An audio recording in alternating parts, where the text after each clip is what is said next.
विकास कटारिया उर्फ विकास सिंहपुरिया हमारे गुरु भाई हैं। अच्छी आत्मा है, सभी अच्छी आत्मा है जो परमात्मा की शरण में आ गई है। या यूं कहिए कि इस पृथ्वी पर वर्तमान में जितने भी मनुष्य शरीरधारी स्त्री या पुरुष हैं, चाहे वो दुनिया के किसी भी कोने में बैठे हैं, उनको भी गुरुदेव भगवान ने बहुत ही अच्छी आत्माओं की संज्ञा दी है। क्योंकि वर्तमान कलयुग की पिछली पीढ़ी भगवान स्वयं सतगुरु रूप में धरती पर प्रकट है। आत्म कल्याण का सुनहरा मौका है। और ऐसे समय में यदि किसी आत्मा का मनुष्य रूप में जन्म है, स्त्री या पुरुष रूप में, तो वो आदरणीय और सम्माननीय गुरुदेव भगवान ने जो है वो बताई है अपने मंगलाचरण में कि गरीब नमो नमो सतपुरुष को नमस्कार गुरु की नहीं, सुर नर मुनि जन साधुआ संतों सर्वस दी नहीं। सही बात कि सभी आदरणीय हैं, सम्माननीय हैं, सबको मौका है वर्तमान में। लेकिन ये तो अलग बात है कि सकल पदार्थ है जग माही और भाग बिना नर पावत नाही। इस परमेश्वर को जानना, पहचानना, इसकी शरण में आकर भक्ति का लाभ उठाना, ये सबके भाग्य में नहीं होता है। तो विकास सिंहपुरिया जी अच्छी आत्मा है निसंदेह, और हमने तो वैसे भी किसी से द्वेष नहीं करना है। ये परमात्मा के विधान में भी नहीं है कि एक शत्रु एक मित्र है, भूल पड़ी रे प्राण, यम की नगरी जाएगा शब्द हमारा मान। हम चाहे कितने ही गुरुदेव के आशीर्वाद से ज्ञानी क्यों ना बन जाएं, महाध्यानी क्यों ना बन जाएं, कितनी हमारी भक्ति क्यों ना हो जाए, यदि हमने अपने भगत भाई बहनों को तो छोड़ो, जगत वालों को तो छोड़ो, यदि हमने जानवरों से भी राग द्वेष किया, तो इतनी भक्ति होने के बावजूद भी हम यहां से सतलोक नहीं जा सकते। तो हमारे मन में, हमारे दिल में सतलोक आश्रम से जुड़े भाई बहनों के प्रति या सतलोक आश्रम के जो मुख्य व्यक्ति हैं, किसी के प्रति कोई राग द्वेष नहीं है, ना आ सकता है। लेकिन जब बात आती है ज्ञान और अज्ञान की, तो फिर बोलना हमारा दायित्व बन जाता है ज्ञान आधार से। क्योंकि जिस पाखंड और अज्ञान को समाप्त करने के लिए पूज्य गुरुदेव भगवान सन 1994 से जो अकल्पनीय संघर्ष दिन रात कर रहे हैं, वर्तमान में भी 11 वर्षों से हिसार जेल में हैं। ऐसे में यदि उनके भगत होकर उनके मार्ग में कोई अज्ञान फैलाएगा, पाखंड फैलाएगा, तो फिर एक शिष्य का धर्म बनता है उसके ऊपर बोलना, टीका टिप्पणी करना। दूसरी बात, परमेश्वर जी अपनी एक वाणी में कहते हैं कि तत्व भेद एक न्यारा रे साधु भाई, तत्व भेद एक न्यारा। एक होता है तत्व ज्ञान जो गुरुदेव ने हम सबको दे दिया, एक होता तत्व भेद यानी उस तत्व ज्ञान का भी सार, निष्कर्ष। तो कहते हैं समझेगा कोई गुरु मुख प्यारा, तत्व भेद एक न्यारा रे साधु भाई, तत्व भेद एक न्यारा, और समझेगा कोई गुरु मुख प्यारा। यानी सभी भगत उस तत्व भेद तक नहीं पहुंच पाएंगे, नहीं समझ पाएंगे। सही हो, जो गुरु का प्यारा होगा, जिस पर गुरु का आशीर्वाद होगा, वही समझ सकता है और वही समझा सकता है। तो यहां पर जो ये तत्व भेद वाली बात है, इससे सतलोक आश्रम के जो ये गणमान्य व्यक्ति हैं, पदाधिकारी हैं, विकास सिंहपुरिया जी, ये अभी थोड़ा दूर है। तत्व ज्ञान तो हो गया, गुरुदेव के मुख से कथाएं सुनकर, सृष्टि रचना सुनकर, उनके सत्संग सुनकर, ये ज्ञान तो कोई भी भगत दे देगा। 2, 4, 5, 10 बार सृष्टि रचना सुनने से, उनके सत्संग सुनने से, कथाएं सुनने से ज्ञान तो याद हो ही जाता है। लेकिन उस ज्ञान का जो सार है, जो भेद है, वो सतगुरु की विशेष रजा के बिना निकाल पाना संभव नहीं है। तो विकास सिंहपुरिया जी ने जो 5-7 मिनट का वीडियो आज वायरल किया है, विशेषकर मुझ पवन दास को संबोधित करके, कि ये वीडियो मेरा जो है गुरुद्रोही पवन दास के लिए है, तो मैं भाई का हाथ जोड़कर धन्यवाद करूंगा कि कम से कम किसी व्यक्ति ने तो आज 10 साल बाद भक्तों वाली बात की है। आज से पहले तो अज्ञानियों वाली बातें हो रही थी, ज्ञान का जवाब ज्ञान से तो दिया ही नहीं जा रहा था, या तो गालियों से, या धमकियों से, या फिर मार पिटाई से। तो आज पहले व्यक्ति मुझे दिखाई दिए जिन्होंने ज्ञान का जवाब ज्ञान से देने का प्रयास किया है। हालांकि अभी ये परफेक्ट नहीं है, लेकिन इन्होंने अच्छी शुरुआत की है। कोई बात नहीं, परमात्मा फिर दया करेंगे, हमारे माध्यम से उसका विश्लेषण करवा देंगे। तो कम से कम इन्होंने शुरुआत तो की, अच्छी बात है। तो विकास सिंहपुरिया जी ने अपने 5-7 मिनट के वीडियो में विशेषकर एक ही चीज को आधार बनाया है, और वो है परशुराम को भगवान साबित करने की कुचेष्टा। और बार बार ये गुरुदेव भगवान का रेफरेंस दे रहे हैं। उनकी एक पवित्र पुस्तक है गीता तेरा ज्ञान अमृत। उस पुस्तक के पेज नंबर 5 का उन्होंने हवाला देते हुए कहा है कि देखो जी, संत रामपाल जी ने तो ब्रह्मा जी से पहले भगवान शब्द का प्रयोग किया है। अगर ब्रह्मा जी भगवान नहीं है तो संत रामपाल जी भगवान क्यों कह रहे हैं? कभी वो शंकर जी के लिए महादेव शब्द को महत्वता दे रहे हैं कि देखो जी, यहां पर तो आदरणीय गरीबदास जी ने अपनी वाणी में और शंकर जी को महादेव की संज्ञा दी है। हालांकि इस विषय पर शुरुआत में मैं आपको काफी कुछ बोल चुका हूं कि संत रामपाल जी ये इस प्रकार के शब्द इन देवी देवताओं के लिए भगवान महादेव क्यों यूज करते हैं, वो मैं आपको जानकारी पहले दे चुका हूं। तो इनके कहने का मतलब है कि संत रामपाल जी ने कह रखा है इनको भगवान, इनको देवात्मा कहा संत रामपाल जी ने परशुराम जी को। ये पवन दास कैसे मना कर रहा है? तो कजोड़ जी वही बात है, तत्व भेद एक न्यारा रे साधु भाई, तत्व भेद एक न्यारा, और समझेगा कोई गुरुमुख प्यारा। तो एक छोटा सा सत्संग मैं आपको पूज्य गुरुदेव जी का सुनाऊंगा। जिस प्रकार से विकास सिंह पुरिया जी कह रहे हैं कि गुरु जी कह रहे हैं, गुरु जी कह रहे हैं। अरे गुरु की किन बातों को आपने अध्यात्म में लेना है? गुरु किन बातों को किस दृष्टिकोण से कह रहा है? किस बात को कहने के पीछे गुरु का क्या संकेत है? इसी को तो तत्व भेद कहते हैं, इसी को तो तत्व भेद कहते हैं। अब विकास सिंह पुरिया जी की हालत तो वैसी है जैसा कुछ बच्चे आपस में खेल रहे हैं। 2-4 बच्चों के हाथों में मिठाई, वो मिठाई खा रहे हैं, एक बच्चे के हाथ में मिठाई नहीं है, और वो बच्चे कह रहे हैं कि तुम्हारे घर पर मिठाई नहीं है, तुम्हारे घर पर मिठाई नहीं है। और वो बच्चा कह रहा है हमारे घर पर मिठाई। वो कह रहे हैं नहीं नहीं, तुम्हारे घर पर मिठाई नहीं है।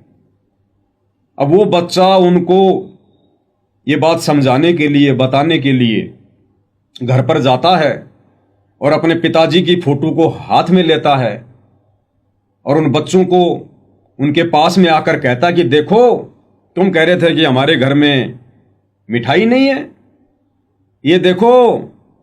पिताजी की फोटो को आगे करके कहता कि ये देखो मेरे पिताजी, इनका नाम है मीठालाल जी। क्या नाम है?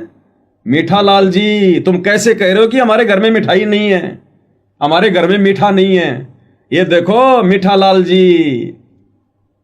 क्या वो फोटो मिठाई हो सकती है? वो तो एक मन बहलाने वाली सी बात हो गई, अपनी बात को ऊपर रखने वाली बात हो गई। सही बात। तो विकास सिंह पुरिया जी वर्तमान में आध्यात्मिक क्षेत्र में इस स्तर पर खड़े हैं। अज्ञान को ज्ञान साबित करने की कुछ चेष्टा कर रहे हैं। यदि आज गुरुदेव के आशीर्वाद से यह वीडियो ना बने तो कितने भगत भाई बहन विकास सिंह पुरिया जैसे भक्तों को परम भगत मानकर, ज्ञानी भगत मानकर, उनके इन विचारों को सुनकर जो अभी हम सुनने जा रहे हैं, भ्रमित हो सकते हैं। तो ये कह रहे हैं कि गुरुदेव ने कहा, गुरुदेव ने कहा। अब तत्व भेद ये कहता है कि अपने गुरुदेव की हर बात को जो का त्यों स्वीकार करना उचित नहीं है। आपको उदाहरण देता हूं छोटा सा गुरुदेव के मुख कमल से। पूज्य गुरुदेव ने अपने एक सत्संग में कहा है कि एक बार एक किसान था, उसके घर में काफी वर्षों बाद में बेटा हुआ। तो उसने अपने लड़के को भेजा कि जा तू पंडित जी को बुला के लेके आ, होम करवाना है। बच्चा चला गया पंडित जी के पास में। अब गुरुदेव ने यह कथा सुनाते सुनाते फिर क्या कहा कि वहां पर मेरे जैसा एक पाखंडी बैठा हुआ था। वो बच्चा जिस पंडित के पास में गया था होम करवाने के लिए, यज्ञ करवाने के लिए, तो गुरुदेव ने कहा कि वहां पर मेरे जैसा एक पाखंडी बैठा हुआ था। यानी सतगुरु रामपाल जी भगवान अपने आप को यहां पर पाखंडी कह रहे हैं कि मेरे जैसा एक पाखंडी वहां बैठा हुआ था, यज्ञ करने वाला, होम करने वाला। अब कोई भाई ये कहे कि लो जी गुरुजी तो पाखंडी हैं। अरे गुरुजी अपने मुंह से कह रहे हैं कि भाई मेरे जैसे पाखंडी। और कोई समझदार भगत ये कहे, अरे भगत जी यहां पर गुरुजी कहना क्या चाह रहे हैं, समझाना क्या चाह रहे हैं, उनके संकेत क्या है, उन चीजों को समझो। नहीं नहीं नहीं, गुरुजी खुद कह रहे हैं कि मेरे जैसा पाखंडी, हम तो गुरुजी की बात मानेंगे। तो विकास सिंह पुरिया जी की हालत ऐसी है, इन्होंने हर बात पर जो पुस्तक इन्होंने दिखाई है गीता तेरा ज्ञान अमृत, जिसमें सतगुरु रामपाल जी ने किस दृष्टिकोण से हमारी छोटी बुद्धि को देखते हुए और इन नकली भगवानों के नाम से पहले भगवान शब्द लगाए हैं, देव आत्मा शब्द लगाए हैं, उन चीजों को वर्तमान में स्वीकार करना। अरे वर्तमान में तो गुरुदेव ब्रह्मा जी को भी कह रहे हैं भगवान, तो क्या हम उनको भगवान मान लें? क्या उनकी पूजा शुरू कर दें? क्योंकि पूजा तो भगवान की जाती है ना, भक्ति तो भगवान की जाती है ना, तो क्या हम भी उनकी भक्ति करना शुरू कर दें? नहीं, जितनी और जैसी भक्ति साधना उन देवी देवताओं की हमने करनी है, जैसा हमें गुरुदेव भगवान ने निर्देशित किया, हमने केवल उतना ही करना है। बाकी चाहे गुरुदेव उनको कितना ही भगवान कहें, कितना ही परमात्मा कहें, ये उनकी मौज, उनकी मर्जी। हमें केवल उतना ही करना है जितना गुरुदेव ने हमें मार्ग दर्शन दिया है। तो यहां गुरुदेव भगवान क्या कह रहे हैं अपने आप को कि मेरे जैसे पाखंडी। एक बार गुरुदेव के मुख कमल से आपको थोड़ा सुना देते हैं। बहुत सी आपने कथाएं सुनी होंगी कि एक भगत का छोरा हो गया, लड़का हुआ, हाँ ना, एक का पिताजी मर गया, पिताजी मर गया तो श्राद्ध आया। एक भक्त वहां पहुंचा जो मेरे जैसा पाखंडी था, एक भक्त वहां पहुंचा जो मेरे जैसा पाखंडी था, एक भक्त वहां पहुंचा जो मेरे जैसा पाखंडी था। जाकर कहने लगा पंडित जी कोई हमारे पिताजी की खैर खबर दो। ने बोला भाई तेरे पिताजी ने तो गौ चाहिए सर और लागड़ हो, और वो तो बहुत तिसाया हो रहा सर, और भाई नहीं दोगे ना तो देख थारा नष्ट हो जाओगे। अब ने बोला पंडित जी, यानी पंडित माने कोई जाति विशेष से नहीं कहा। तो आपने सुने पूज्य गुरुदेव जी के वचन, उनका सत्संग, जिसमें गुरुदेव अपने आप को पाखंडी कहकर संबोधित कर रहे हैं। तो विकास सिंह पुरिया जी के अनुसार जो उस अज्ञान को ऊपर रखते हुए, अपने साथी डॉक्टर चांद राठी की बात को ऊपर रखते हुए जो कह रहे हैं कि गुरुदेव कह रहे हैं, इनको महात्मा कह रहे हैं, इनको महादेव कह रहे हैं, इनको भगवान कह रहे हैं, देवी देवताओं को, तो चांद राठी जी ने कह दिया तो क्या हो गया? अब गुरुदेव तो अपने आप को पाखंडी भी कह रहे हैं, फिर आप लोग भी गुरुदेव को पाखंडी कहो, आप भी कहिए फिर पाखंडी। भाई आप तो बिल्कुल गुरु आज्ञा में चलते हैं, गुरुमुखी हैं, जैसा गुरु कहेगा आप तो वैसा ही करोगे। तो गुरु तो यहां अपने आप को पाखंडी कह रहे हैं, तो इन्होंने भी गुरु जी को पाखंडी कहना चाहिए फिर तो। एक वाणी में तो गुरुदेव भगवान ये भी कहते हैं कि मैं कुत्ता हूं गुरुदेव का, रामपाल दास का नाम। तो क्या हम भी अपने गुरुदेव भगवान को जो है उस शब्द से संबोधित करेंगे? नहीं कर सकते ना। नहीं।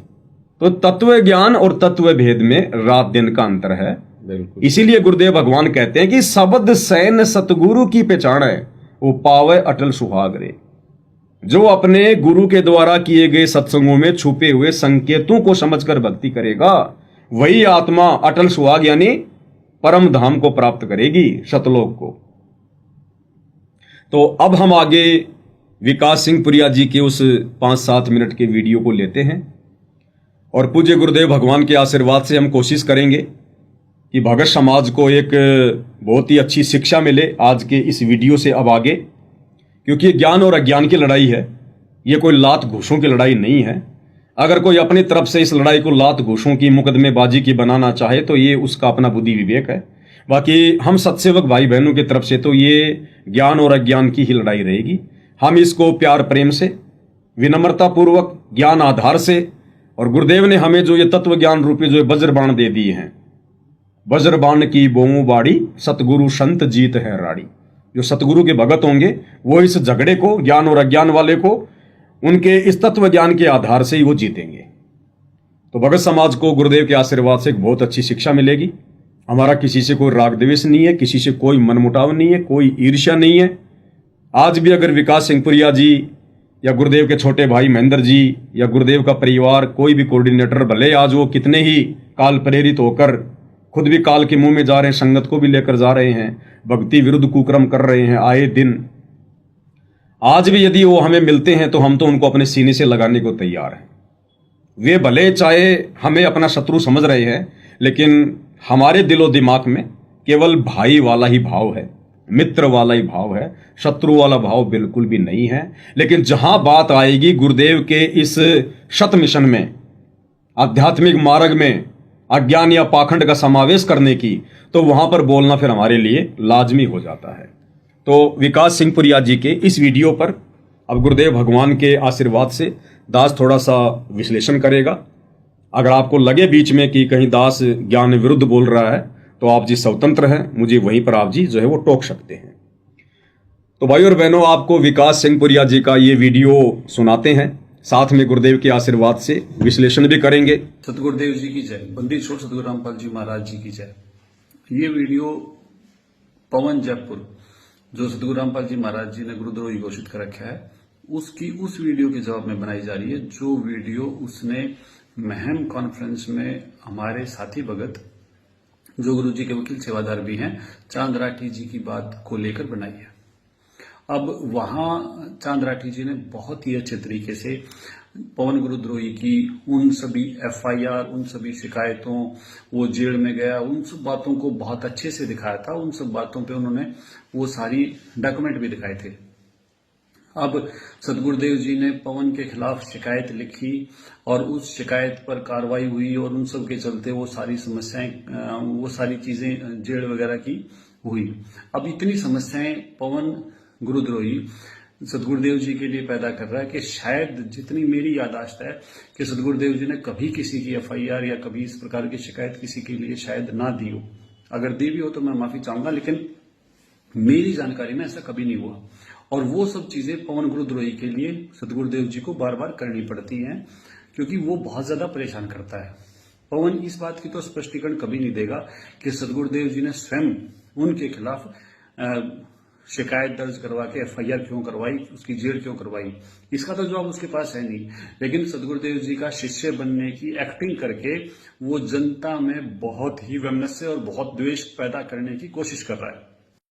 तो कजोड़ जी, विकास सिंह पुरिया जी अपने इस वीडियो की शुरुआत में कह रहे हैं, सबसे पहले तो इन्होंने कहा कि ये जो पवन गुरुद्रोही है, ये सतगुरुदेव जी के लिए बहुत ज्यादा समस्याएं पैदा कर रहा है। अब आप मुझे ये बताइए, सतगुरुदेव जी के लिए समस्या पैदा भक्ति मार्ग में कहां होती है? जब कोई भगत सतगुरु की मर्यादाओं को तोड़कर, उनके वचन का उल्लंघन करके और इस भक्ति मार्ग पर चल रहा हो और अन्य भगत भाई बहनों को भी मर्यादा तोड़ने की प्रेरणा कर रहा हो, या कुछ ऐसे कर्म करवाकर उनकी भी मर्यादाएं वो तोड़वा रहा हो। तो कजोड़ जी, सतलोक आश्रम मैनेजमेंट हरियाणा ने धनाना गांव में 1 करोड़ रुपए की लागत से, जो कि संगत के दान धर्म से तैयार हुआ है, एक बैडमिंटन का स्टेडियम बनवाया। जबकि सतगुरु रामपाल जी की मर्यादाओं में, उनके नियमों में, एक भगत के लिए मोबाइल में भी वीडियो गेम खेलना मना है, क्योंकि ऐसा करने से हमारा समय बर्बाद होता, हमारे श्वासें बर्बाद होती है। हम भगत हैं, साधु सोई जो सीधा चाल है। गुरुदेव ने बिल्कुल मना किया है। उसके बावजूद गुरुदेव के परिवार ने विकास सिंह पुरिया जैसे लोगों के सहयोग से, संगत के दान धर्म से 1 करोड़ रुपए की लागत से जो बैडमिंटन का स्टेडियम बनाया है। आपको नहीं लगता कि सतगुरुदेव जी के मार्ग में उनके लिए सबसे बड़ी बाधा यह है? बिल्कुल सही कह रहे हो कि जो गुरु मर्यादा है, जो गुरुदेव ने मर्यादा बता दी एक शिष्य को, एक भगत को, तो वो तोड़वाने वाला सबसे ज्यादा भक्ति मार्ग में रोड़ा है। और गुरुजी ने साफ साफ कहा भी है कि भगत ने कोई खेल नहीं खेलना, कोई गेम नहीं खेलना, खेल देखना भी नहीं है, फिल्म नहीं देखनी, ना कुछ करना। तो जो आपने कहा वो बिल्कुल सत्य है कि जो बैडमिंटन स्टेडियम बनाया गया है वो बिल्कुल सतगुरुदेव जी के ज्ञान के विरुद्ध है, और सबसे बड़ी मर्यादा तोड़वाने का उसमें अहम रोल है उस स्टेडियम का।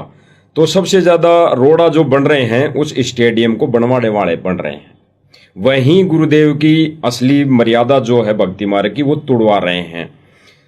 तो साफ बात है, साफ जाहिर सी बात है कि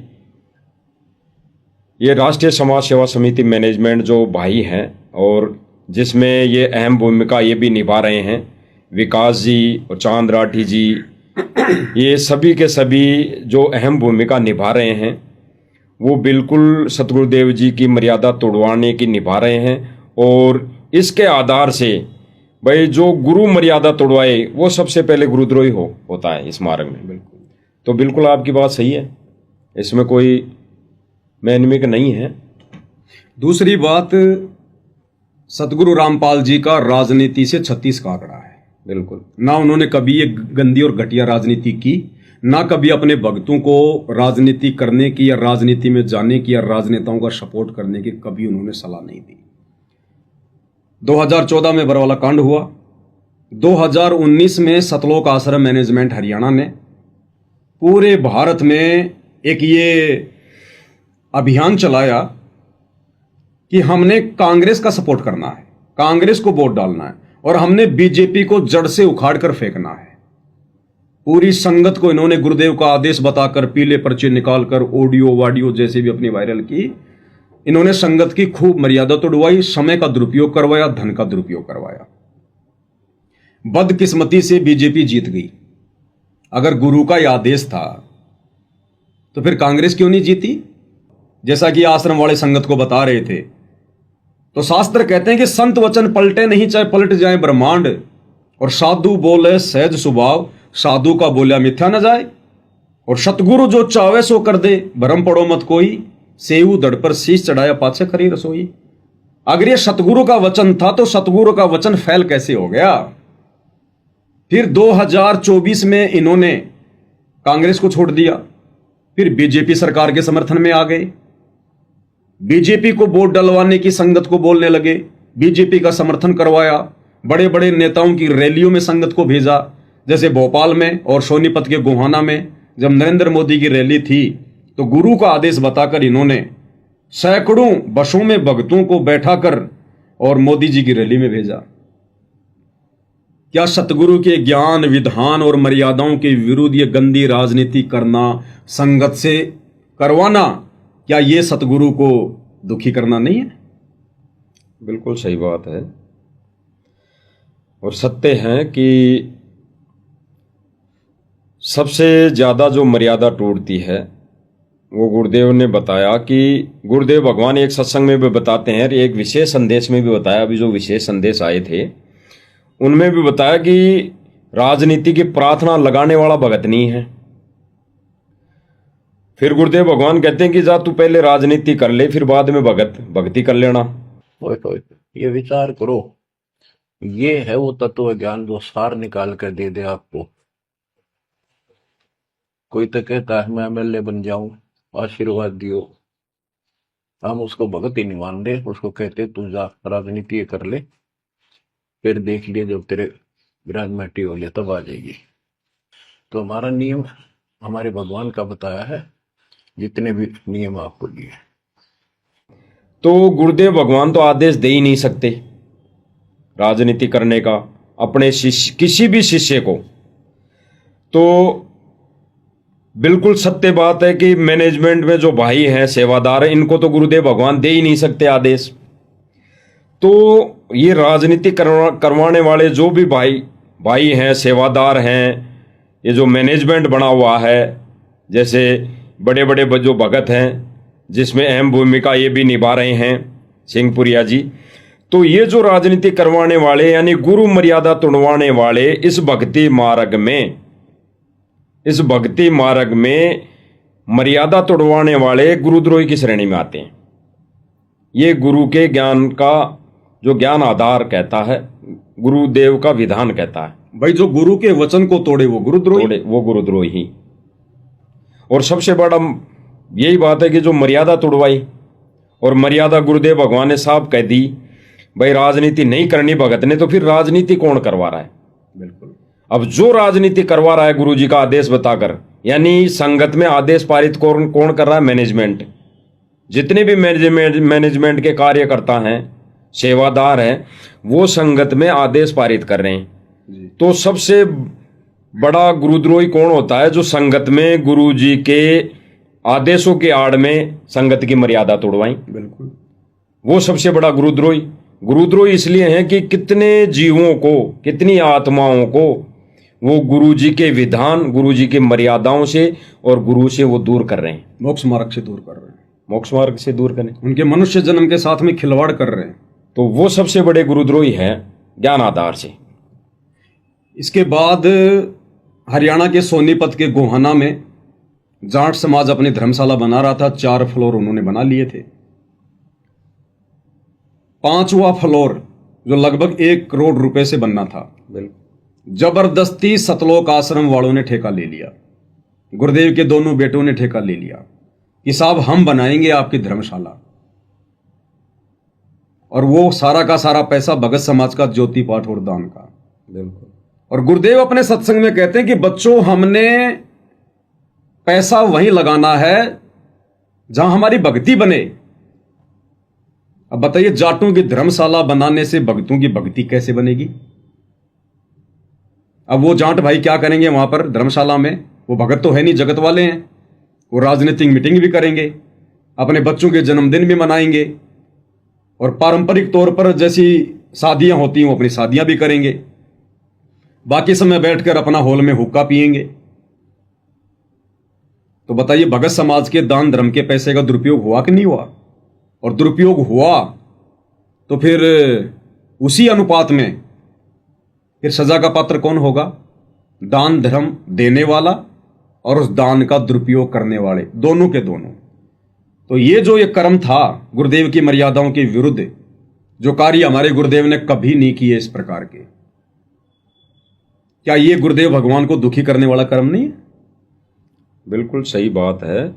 और इसमें जो आपने कहा कि जो ये गोहाना के अंदर जाट धर्मशाला जो बनाई गई, तो इसमें भी जैसे मैनेजमेंट ने आदेश दिया संगत को कि ये गुरुदेव का आदेश है कि 1 फ्लोर बनाने का गुरुदेव का आदेश है, जबकि इन्हीं के जो मैनेजमेंट में सेवादार है, मैनेजमेंट है, इन्हीं के एक भगत भाई का इंटरव्यू है। वो धनाना के पूर्व सरपंच हैं, जो कि गुरुदेव के बड़े लड़के वीरेंद्र के दोस्त हैं। भगत भी तो है। हाँ, अब उन्होंने नाम ले लिया। तो उनका इंटरव्यू था, उन्होंने ये कहा उस इंटरव्यू में कि हमारी तो, जब पत्रकार ने पूछा कि इसके प्रति आपके क्या विचार हैं, तो उस भाई ने कहा कि भाई हमारे तो विचार, हमारी तो इच्छा उसी दिन बन गई थी जिस दिन इस धर्मशाला की नींव लगी, मुहूर्त लगा। उसी दिन हमारी इच्छा, यानी हमारे अंदर प्रेरणा हो गई थी कि हम भी इसमें सहयोग करें। फिर पत्रकार ने पूछा कि फिर, तो फिर वो कहा कि हमारी आश्रम में कमेटी बनी हुई है। फिर कमेटी ने विचार विमर्श किया, फिर विचार विमर्श करके हमने गुरुदेव जी से प्रार्थना लगाई, यानी उसके बाद प्रार्थना लगाई उन्होंने। तो प्रार्थना लगाने पे गुरुदेव का उसका कहना था कि गुरुदेव जी ने कोई जवाब नहीं दिया। फिर उन्होंने जवाब भी दिया विशेष प्रार्थना करने पर, तो उन्होंने ये जवाब दिया कि जो थारे मन में हो वो कर लो। तो गुरुदेव भगवान तो अंतर्यामी है, तो उन्होंने उनकी मन की जान ली, क्योंकि उन्होंने जिस दिन उस धर्मशाला का मुहूर्त लगा उसी दिन उन्होंने सोच लिया था मैनेजमेंट ने कि हम इसमें सहयोग करेंगे भक्तों के दान का। मतलब सतगुरु से पूछना तो केवल एक फॉर्मेलिटी हो गई और समर्पण का परिचायक है। इस दान से महासभा को जाट भवन के निर्माण में महत्वपूर्ण मदद मिलेगी। बहुत बढ़िया जी काम हो रहा है। बहुत सच्ची पूछो तो हमने जिस दिन नीम टकी नहीं उसी दिन हमारी सोच बदल गई थी, हम भी कुछ सहयोग कराएंगे जी। तो हमारी एक कमेटी बनी हुई है जी वहाँ आश्रम के अंदर जी। तो हमने गुरु जी से प्रार्थना करी, हम कोई भी काम करते हैं तो गुरु जी से प्रार्थना करके करते हैं। ठीक है। गुरु जी ने आदेश दिया भी जो तारे मन में वो कर दो। गुरु जी ने आदेश दिया भी जो तारे मन में वो कर दो। गुरु जी ने आदेश दिया भी जो तारे मन में वो कर दो। गुरु जी ने आदेश दिया भी जो तारे मन में वो कर दो। तो इन्होंने जब पूछा तो गुरुदेव भगवान तो अंतर्यामी थे, और गुरुदेव भगवान वही वैसा ही आदेश दे दिया जैसे वो मतंग ऋषि वाला था। बिल्कुल, जैसे हा हा हु के मन में जो बातें हो रही थी, बिल्कुल मतंग ऋषि ने वैसा ही बोल दिया कि जो तुम्हारे मन में वो ही बन जाओ। तो गुरुदेव ने भी कह दिया भाई जो थारे मन में है वह कर लो। फिर इन्होंने एक फ्लोर बनाने की इन्होंने ठान ली, और संगत को कह दिया कि गुरु जी का आदेश है। तो ऐसा कर्म करने वाला, यानी गुरु जी का आदेश बताकर खुद इंटरव्यू दे रहा है, उस इंटरव्यू में कह रहा कि पहले हमने सोच लिया, फिर हमने फॉर्मेलिटी के तौर पर प्रार्थना की गुरुजी से, फिर गुरुजी ने कह दिया कि जो थारे मन में वो कर लो। यानी गुरुदेव भगवान का कोई आदेश नहीं, और ये शब्द कहना कि थारे मन में आवे वा कर दो, इसका मतलब गुरुजी ने नाराज होकर ही नाराज होके के। तो फिर संगत को क्या आदेश दिया कि ये गुरुदेव जी का आदेश है कि एक फ्लोर बना दिया जाए। संगत बेचारी नादान भोली। तो गुरुजी के आड़ में ऐसा आदेश देने वाली जो समिति है, मैनेजमेंट है, और गुरुजी के आदेशों के आड़ में एक फ्लोर बना के, यानी बिना गुरु आदेश के अपने मते से एक फ्लोर बनाकर भगतों के दान की वहां सेवा देकर सबसे ज्यादा भगत समाज के कर्म फोड़े। और ऐसा कर्म करने वाला सबसे बड़ा गुरुद्रोही की श्रेणी में है। बिल्कुल। दूसरा, फिर राजस्थान के अजमेर में राजपूत जो करणी सेना थी अपना एक आंदोलन वो कर रही थी, क्योंकि राजपूत समाज का एक गैंगस्टर था आनंदपाल सिंह, जिसकी पुलिस एनकाउंटर में मृत्यु हो गई थी। तो राजपूत समाज चाह रहा था कि हम उसको शहीद का दर्जा दिलाएं। तो उसको शहीद का दर्जा दिलाने के लिए राजपूत जो करणी सेना के लोग थे वो राजस्थान के अजमेर में अपने एक रैली आयोजित कर रहे थे। अब दुर्भाग्य से उस समय सतगुरु रामपाल जी का वकील भी डॉक्टर एपी सिंह था, और उधर से आनंदपाल सिंह का वकील भी एपी सिंह। और आनंदपाल सिंह के वकील एपी सिंह ने सतलोक आश्रम मैनेजमेंट हरियाणा वालों के साथ में राजपूत करणी सेना वालों की साठगांठ करवा दी कि तुम इनका साथ दो, ये तुम्हारा साथ देंगे। ये परीक्षा थी। इन लोगों ने वैसा ही किया जैसा उस वकील ने बता दिया।